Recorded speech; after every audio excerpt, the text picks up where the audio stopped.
मेहमानों से जो हमारे साथ चर्चा में जुड़ रहे हैं। चंद्रमोहन चौबे जी भारतीय जनता पार्टी से जुड़े हुए, आपका स्वागत करती हूँ सर। यश भारती जी सपा से हमारे साथ बने हुए, आपका भी स्वागत करती हूँ सर। करण सिंह जी राजनीतिक विश्लेषक के तौर पर हमारे साथ जुड़े हुए, आपका भी स्वागत करती हूँ। करण जी, जलालुद्दीन झांगुर बाबा वॉटेवर, लेकिन वो जो भी कर रहा था वो गलत कर रहा था और वो धर्म परिवर्तन कराने का काम कर रहा था। इसको लेकर तो लिस्ट भी सामने आई है, किस जाति की लड़की का धर्म परिवर्तन कराएंगे तो कितना पैसा मिलेगा। ये पूरा साम्राज्य चल रहा था, ये तो सबके सामने आ चुका है, न्यायालय में पेश होगा। लेकिन सबूत जो जुटाए जा रहे हैं वो भी तो सामने आ ही रहे हैं। करोड़ों के ट्रांजैक्शन होना, खातों में से फंडिंग का आना, ये भी तो प्रूफ हो रहा है। इस पर कोई स्टैंड लेने में से कैसे बच सकता है? ये तो आपको निष्पक्षता से अपनी बात रखनी चाहिए। लेकिन अभी भी वो कह रहे हैं न्यायालय जाएगा मामला, वहां से जो डिसीजन आएगा फिर हमको पता चलेगा, फिर हम कहेंगे।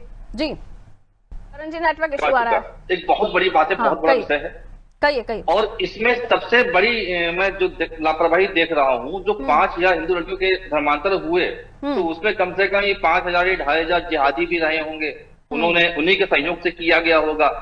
उस झांगुर के झिंगुर रहे होंगे। उनकी गिरफ्तारी क्यों नहीं हो रही? केवल 2-3 लोगों की गिरफ्तारी ही क्यों? इसकी जांच का दायरा बड़ा होना चाहिए। जो हम लोग के क्षेत्र में लगातार लफ्ज़-ए-देहाती घटनाएं हो रही हैं और हम इन लफ्ज़-ए-देहाती घटनाओं को लेकर हमारे संगठन के लोग तमाम से धरने प्रदर्शन भी करते रहते हैं।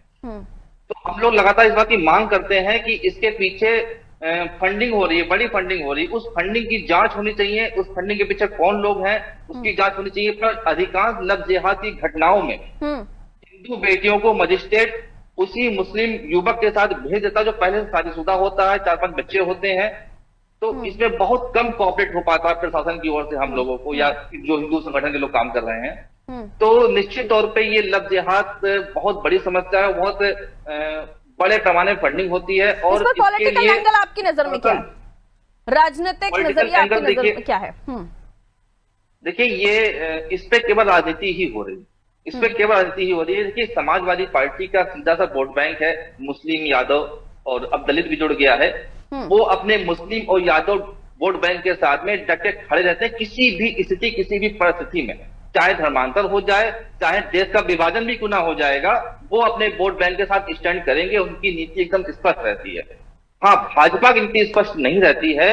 यही कारण है कि इतना बड़ा रैकेट झांगुर चला रहा था। वो केवल एक झांगुर नहीं है, ऐसे 10 झांगुर हर जिले में बैठे हुए हैं जिनका पर्दाफाश सरकार और प्रशासन नहीं करता है। और सब स्पष्ट, सब जानते समय कि हाँ ये हो रहा है। और झांगुर पे जो कार्रवाई हुई है, इसका श्रेय अगर किसी को जाता है तो भारतीय मीडिया को जाता है। मीडिया ने ही इस मैटर को बहुत अधिक उठाया, इसलिए झांगुर पे कार्रवाई हुई। हालांकि बहुत अधिक कार्रवाई होना बाकी है, जो कि शायद संभवतः ना हो, क्योंकि 2022 में भी इसी उत्तोलना क्षेत्र से अल्पसंख्यक तुष्टीकरण की राजनीति के आरोप लगते हैं समाजवादी पार्टी पर सर, और वही करण जी भी कह रहे हैं। कहिए। मैं एक बात और कहना चाहूंगा। कह लीजिए, 10 सेकंड में अपनी बात कहिए करण जी, जल्दी से। उतरौला क्षेत्र में 2022 में यूसुफ नाम का आतंकवादी दिल्ली से पकड़ा गया था। उतरौला में उसके बाद हथियारों को जखीरा था। वहां के इस्लामिक कब्रिस्तानों में वो बम विस्फोट करता था, मतलब है कि वहां पे बमों का परीक्षण करता था। तो वहां पर भी केवल एक यूसुफ की गिरफ्तारी हुई, उसके बाकी साथी बराती जो थे उसकी गिरफ्तारी नहीं। जब दोषी हैं तो जितने झिंगुर हैं वो सब बाहर निकले, कोई एक क्यों बचे? कहिए यश भारती जी, तुष्टीकरण की राजनीति, अल्पसंख्यक तुष्टीकरण की राजनीति और बहुसंख्यक धार्मिक आयोजनों पर सवाल।